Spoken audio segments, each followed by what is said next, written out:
मैं अभी कुछ दिन पहले एक यात्रा पे अमेरिका गया, तो मैं इससे पहली बार टेस्ला की सेल्फ ड्राइविंग कार में बैठा, लंबे मतलब करीब 1000 मील की ड्राइव की, अपने आप चलती है, कुछ कर रही नहीं है आपको। उसके आगे वाली कार का एक्सीडेंट हुआ। कार के अंदर जोर से आवाज आने लगेगी, स्टीयरिंग कांपने लगेगा, जिसका मतलब है कि भाई अगर सो रहे हो तो जल्दी से उठो, देखो कुछ गड़बड़ होने वाली है। और अब एक नया आ गया है, आर्टिफिशियल इंटेलिजेंस और द मशीन इंटेलिजेंस। अभी हाइपोथेसिस चल रहा है कि will the machines defeat the human being. कई साल से चल रहा है। मेरी पर्सनल ओपिनियन ये है कि yes, the machines will defeat us very soon. मतलब मैं आपको खुश करने के लिए कह सकता हूं कि नहीं, ऐसा नहीं हो सकता, इंसान के पास ये है वो है, मशीन के पास कहां है। लेकिन सच बात है कि ऐसा कुछ बचा है नहीं जो सिर्फ हमारे पास हो। ऐसा कुछ नहीं है। बस ये है कि हम अभी कुछ मामलों में थोड़े से बेहतर हैं, दैट्स इट। इनपुट के मामले में वो हमसे बेहतर है। वन मशीन हैविंग, जैसे टेस्ला की कार आप सोचें, जो सेल्फ ड्राइविंग कार होती है, कई कारें हैं टेस्ला की भी और भी हैं। मैं अभी कुछ दिन पहले एक यात्रा पे अमेरिका गया, तो मैं इससे पहली बार टेस्ला की सेल्फ ड्राइविंग कार में बैठा, लंबे मतलब करीब 1000 मील की ड्राइव की, अपने आप चलती है, कुछ कर रही नहीं है आपको। बस बैठना जरूरी है सीट पे, as per the American rules. और हर 1 मिनट में टच करना पड़ता है स्टीयरिंग को, क्योंकि वो रूल है। इसलिए नहीं कि मशीन को दिक्कत है, वो रूल है स्टेट की तरफ से, इसलिए करना पड़ता है। कार चल रही है अपने आप। और मैं सोच रहा हूँ कि इसको धोखा नहीं होता होगा। पर फिर वही बात है, मेरे पास सिर्फ 2 आंखें हैं, मैं चश्मे को काउंट नहीं करूंगा, अलग से 2 ही मानता हूं मैं आगे देख सकता हूँ, पीछे कौन आ रहा है तो मेरे पास रियर व्यू मिरर है कार में, आगे मैं उसमें देखूंगा या साइड मिरर में देखूंगा।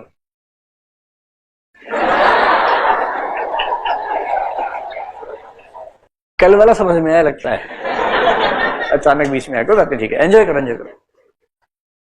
But the car I am sitting in is having 8 cameras, आगे भी, साइड में भी, पीछे भी। मैं पीछे देख ही नहीं सकता, मैं ड्राइव करते हुए पीछे ऐसे कर देखता हूँ, आगे था, पर वो कार 8 कैमरे से देख रही है, और उसका हर कैमरा मेरी आंख के बराबर ताकतवर है। And in the real time the data from all the 8 cameras is being processed in the real time, so the judgments the car will make will be better than my judgments. इसमें कहां कोई कहने वाली बात है। मेरे पास कान है, उसके बाद भी सेंसर्स हैं, ऑडियो सेंसर्स हैं उसके पास भी, सारा फीड किया हुआ है, सॉफ्टवेयर उसका ऐसा है। उसे ये भी पता है कि लेन कौन सी है, किस लेन में क्या स्पीड है, सारे रूल्स उसको याद है, सॉफ्टवेयर में है।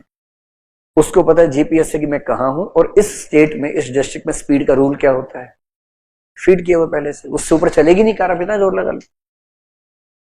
ह्यूमन बीइंग मिस्टेक कर सकता है, वो नहीं मिस्टेक कर सकती।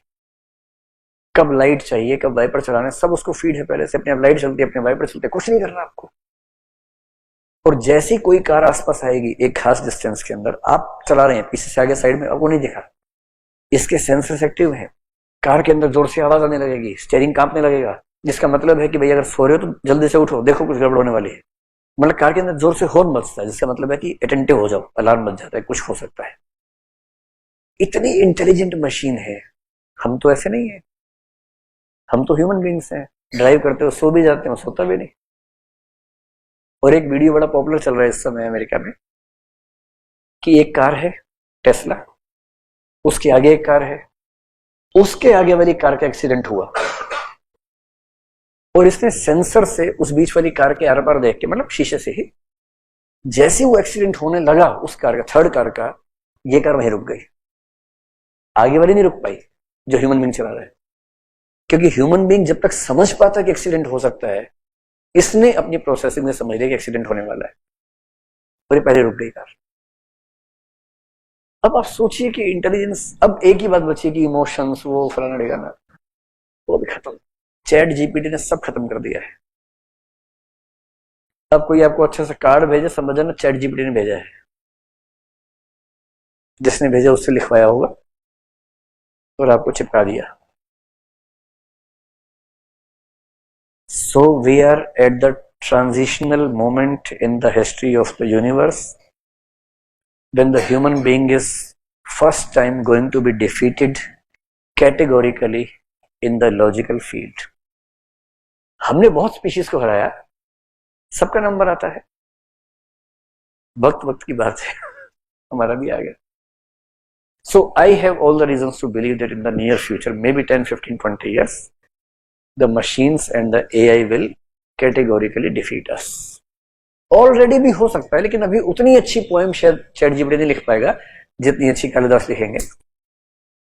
वो लेवल आने में टाइम लगेगा। और वो कैसे आएगा? डेटा इकट्ठा होता जाएगा, और डेटा और डेटा और डेटा, फिर हो जाएगा। हाँ, कार के केस में ही नहीं, कई केस में हरा दिया। मेमोरी के मामले में हमसे बहुत आगे कंप्यूटर, मेमोरी के रिट्रीवल के मामले में बहुत आगे हमसे। हमें मेमोरी याद ही नहीं यार देखा वो लग रहा है याद में, कौन है, कहाँ देखा था, याद ही नहीं आ रहा यार। कंप्यूटर को ऐसा कभी नहीं होता कि याद नहीं आ रहा, एंटर मारा याद आ जाता है, हमें याद ही नहीं आता, जबकि ये पता है कि देखा हुआ है। So we have limited memory then computer, we have they have better memory retrieval systems which we don't have. हमारी मेमोरी भर जाए तो हम ये नहीं कर सकते चिप लगाई कहीं और शिफ्ट कर दी, उसमें तो लिमिट ही नहीं है। पेन ड्राइव निकाली कहीं और शिफ्ट कर दी, या क्लाउड पे कर दिया। हमारा क्लाउड नहीं बना आज तक।